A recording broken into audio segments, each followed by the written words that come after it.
இட்லி மிளகாய் பொடி, இட்லி பொடி.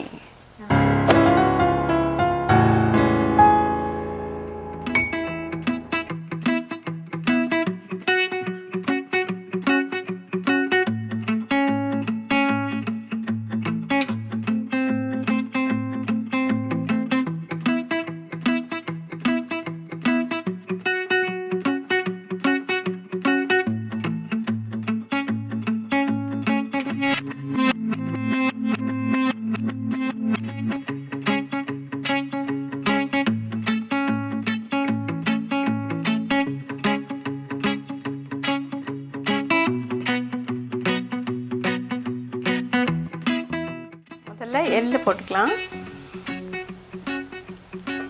நல்ல சிகப்பு நிறத்தில் பொடி வேணும்னா வெள்ளை எள் உபயோகப்படுத்தணும். இல்லை நம்மளுக்கு நிறம் மாறினா பரவாயில்ல அப்படின்னு நினச்சிங்கன்னா கருப்பு எள் உபயோகப்படுத்தலாம்.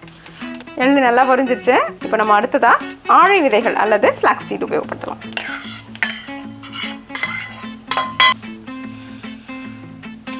இந்த ஆழி விதைகள்ன்றது வந்து உடம்புக்கு ரொம்ப நல்லது.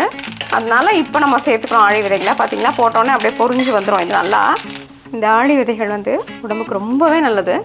இது நல்லா பொரிச்சு எடுத்துகிட்டு இதையும் நம்மளுடைய மிக்சர் ஜாருக்கு மாற்றிடலாம். அடுத்ததான் நம்மக்கிட்ட இருக்கிற கடலைப்பருப்பு. இந்த இட்லி மிளகா பொடின்றது ரொம்ப சுவையான ஒரு பொடியாக இருக்கும். ஆனால் இதில் நம்ம வந்து சேர்த்துக்கிற ஒரு பொருளுமே அவரவர் விருப்பத்திற்கு ஏற்ற மாதிரியே இருந்து வந்திருக்கு. முக்கியமான பொருள் இதில் வந்து என்னென்னா உளுத்தம்பருப்பு. அதனால் உளுந்தம்பருப்பை நம்ம வச்சுட்டோம். அதை தவிர சில பேர் வந்து அதனுடைய மணத்துக்காக கொஞ்சம் கடலைப்பருப்பு சேர்க்கலாம். அப்புறமா ஆழி விதைகள் இப்போ நம்ம சேர்க்க ஆரம்பிச்சிருக்கோம். ஏன்னா ஆழி விதைகள் வந்து அதாவது ஃப்ளாக்ஸ் சீட்ஸ் அப்படின்னு சொல்லக்கூடியது வந்து உடலுக்கு ரொம்ப நல்லது. அது கடலைப்பருப்பை வந்து உங்களுக்கு வேண்டாம் அப்படின்னு நினச்சிங்கன்னா கடலைப்பருப்பை தவிர்த்துடலாம். நல்ல சிறு தீக்கு வச்சுட்டு உளுத்தம்பருப்பை போட்டுடலாம்.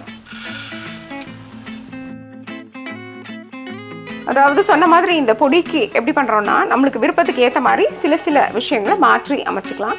அப்படி வந்தது தான் இந்த ஆழி விதைகள் அல்லது ஃப்ளாக்ஸ் சீட்ஸ் அப்படின்னு சொல்லக்கூடியது. ஃப்ளாக்ஸ் சீட்ஸ் அப்படின்றது இப்போ நல்லா கிடைக்க ஆரம்பிச்சிருச்சு. அதை பற்றின ஒரு விழிப்புணர்வு எல்லாருக்கிட்டையும் இருந்துகிட்ருக்கு. ஏன்னா அதில் அதிகமான ஒமேகா 3 மற்றும் ஒமேகா 6 போன்ற சத்துக்கள் எல்லாம் இருக்கிறதுனால உடலுக்கு ரொம்ப நல்லது, ஆரோக்கியத்துக்கு ரொம்ப நல்லதுன்னு சொல்கிறதுனால கொஞ்சமாக சேர்த்துக்கலாம். அதுக்கென்று ஒரு தனிப்பட்ட சுவை இல்லாதனால அது எது கூடயும் ஒத்து போகும். அதனால நம்ம இதில் கொஞ்சம் ஆழி விதைகளை சேர்த்துக்கிறோம். இப்போ நம்மளுடைய உளுத்தம்பருப்பை நல்லா வறுத்துட்டோம். பார்த்தீங்களா, ஒரு நல்ல நிறமாற்றம் இருக்குது. ஆனால் கரிஞ்சிடக்கூடாது. நிறமாற்றம் மட்டும் ஏற்பட்டால் போதும். இல்லைன்னா என்ன ஆகும், இது சரியாக வறுப்படலைன்னா நம்மளுடைய பொடியின் மனம் ரொம்ப குறைவாக இருக்கும், நல்லா இருக்காது அதோட மனம். அதனால் கொஞ்சம் நல்லா வறுத்து எடுத்துக்கிறது நல்லது.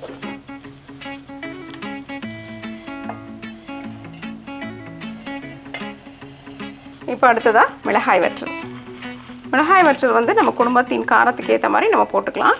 ஒரு 15 மிளகாய் வத்தல் போட்டிங்கன்னா நல்லாயிருக்கும். அதனால் நீங்கள் கொஞ்சம் அதுக்கு உங்களுக்கு பிடிச்ச மாதிரி கொஞ்சம் போட்டுக்கோங்க. இது கூட என்ன பண்ணலாம், கருவேப்பிலை மற்றும் புளி. நம்ம வித்தியாசமாக கொஞ்சம் புளி போடுறோம், ரொம்ப நல்லாயிருக்கும். இதை ஒரு முறை நீங்கள் செய்து பார்த்தீங்கன்னா உங்களுக்கு பிடிச்சிரும். கொஞ்சமாக ஒரு சிறிய துண்டு அளவுக்கு புளி போட்டுக்கலாம். ஒரு சிறிய துண்டு அளவு புளி தான் இது. இந்த புளியை நம்ம போட்டுடலாம்.